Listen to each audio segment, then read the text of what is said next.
Class 12 আজকে practical ক্লাসে তোমাদের আয়তলেখ বা হিস্টোগ্রাম এটা আগে হয়ে গেছে। আজকে পরিসংখ্যা বহুভুজ বা ফ্রিকোয়েন্সি পলিগন কিভাবে একটা ডেটা থেকে তোমরা গ্রাফ পেপারে আঁকবে সম্পূর্ণটা করে দেখাবো।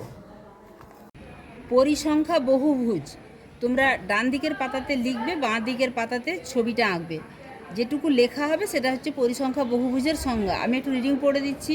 পরিসংখ্যা বণ্টনকে বহুভুজ গঠনের মাধ্যমে প্রকাশ করা হয়। পরিসংখ্যা বহুভুজ গঠনে প্রতিটি শ্রেণীর মধ্যবিন্দুর সাপেক্ষে প্রত্যেক শ্রেণীর পরিসংখ্যাকে উল্লম্ব অক্ষে বসানো হয়। চিহ্নিত বিন্দুগুলিকে সরলরেখায় যোগ করলে যে চিত্র পাওয়া যায় তাকে পরিসংখ্যা বহুভুজ বলে। এই সংজ্ঞাটা লিখবে, প্লাস এটা ডেটা দেয়া থাকবে, এই ডেটাটা লিখবে। এখানে যে ডেটাটা দেয়া আছে সেখানে শ্রেণী সীমানা দেখো, ঘনত্ব যেটা সেটা প্রতি বর্গ কিমিতে কতজন না 130 থেকে 260 জন, সেই রকম গ্রামের সংখ্যা একটি। 260 থেকে 390 জন বাস করে এরকম গ্রামের সংখ্যা দুটি। 390 থেকে 520 জন বাস করে এরকম গ্রামের সংখ্যা 7টি। 520 থেকে 650 জন বাস করে এরকম গ্রামের সংখ্যা 9টি।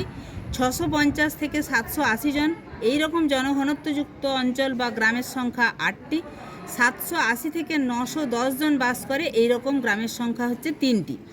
এখানে এই যে তোমাদেরকে সংজ্ঞাটা বললাম মধ্যবিন্দুর সাপেক্ষে, তাই এই প্রত্যেকটা ব্যবধানের মধ্যবিন্দু নির্ণয় করতে হবে। এই মধ্যবিন্দু নির্ণয়ের যে সূত্র সেটা কি না, এই দুটো যোগ করে 2 দিয়ে ভাগ, অর্থাৎ এই 130 এবং 260-এর মাঝের বিন্দু, 260 এবং 390-এর মাঝের বিন্দু, এটার মাঝের বিন্দু, এই প্রত্যেকটার মাঝের বিন্দু বের করে যে ছকটা হবে, এই ছকটাও তোমাদের ডান দিকের পাতাতে থাকবে। সেটা হচ্ছে এই ছকটা যেন ক্লিয়ার করে বোঝা যায়। তাহলে আমি যেটা বলেছিলাম 0 থেকে 130 জনঘনত্বযুক্ত যে গ্রামের সংখ্যা, তার সংখ্যা কটা না এখানে 0 থেকে 100 থেকে 260। তাহলে এখানে 0 থেকে 130-এ 0 করা আছে। তার পরেরটা এটা করার কারণ হচ্ছে এটা প্রথমে যে ভূমিটা উঠবে সেটার জন্য। যাই হোক, ওই যে ডেটাটা আছে সেখান থেকে যে ছকটা হবে সেটা হচ্ছে শ্রেণী সীমানা। এটা পরীক্ষা বা কোশ্চেনে তোমাদের দেয়াই থাকবে এবং এটাও দেয়া থাকবে।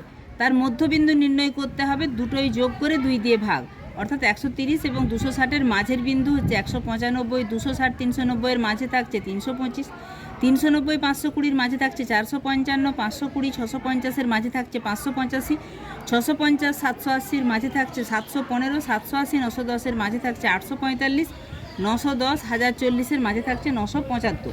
এবার এর যদি ব্যবধান দেখি, দেখো প্রত্যেকটারই ব্যবধান হচ্ছে 130 করে, মানে এর মধ্যে যে গ্যাপটা প্রত্যেকটারই 130। এই গ্যাপ 130, তার জন্য যে স্কেল নেব সেটা হচ্ছে 1 সেমিতে 130, তাই 130 প্রত্যেকটাই। 1 সেমিতে 130 মানে 130-এর জন্য 1 সেমি 1 সেমি 1 সেমি 1 সেমি, অর্থাৎ এই 1 সেমিটা কোথায় যাবে না এইটা অনুভূমিক স্কেল, অর্থাৎ নিচের দিকে 1 semi 1 semi 1 semi 1 semi 1 semi. এবং এটা লিখবো কোনটা না মধ্যবিন্দুগুলো লিখবো 65 195। এখানটা দেখো, এখানে যে মধ্যবিন্দুগুলো হয়েছে পরপর এখানে লিখবো 1 সেমি অন্তর। এবারে যেটা আসল কাজ সেটা হচ্ছে গ্রামের সংখ্যা, এটাও একটা স্কেলে প্রকাশ করতে হয়েছে।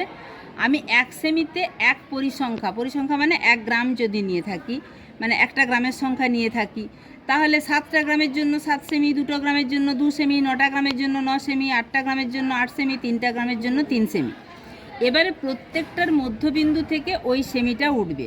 প্রথমের মধ্যবিন্দু যেটা অঙ্কে আমাদের দেয়া নেই, এটা শুধু আমরা ভূমি তৈরি করার জন্য বা বেস বা প্রথমের জন্য এটা তৈরি করেছি। তাহলে প্রথমে হচ্ছে 0, তারপরেরটাই দেখো 1 সেমি, অর্থাৎ এটা 1 সেমি উঠেছে। তারপরেরটাই দেখো 2 সেমি, অর্থাৎ 1 2 সেমি উঠেছে। তারপরেরটাই দেখো 7 সেমি, অর্থাৎ যেখানে মধ্যবিন্দু 455 সেখানে 7 সেমি উঠেছে। তারপরেরটায় দেখো যেটায় 585 মধ্যবিন্দু সেটায় 9 সেমি উঠেছে। তারপরেরটায় দেখো যেটায় 715 মধ্যবিন্দু সেটাতে আবার 8 সেমি আবার কমেছে। আবার তার পরেরটার মধ্যবিন্দু হচ্ছে 1 2 3 সেমি, এই 3 সেমি। আবার লাস্টে 975 যেটা সেটাও 0, এটা ভূমিতে মেশানোর জন্য ধরেছি। এবং এই ছবিটা তোমাদেরকে আঁকতে হবে গ্রাফ পেপারে, ঠিক আছে।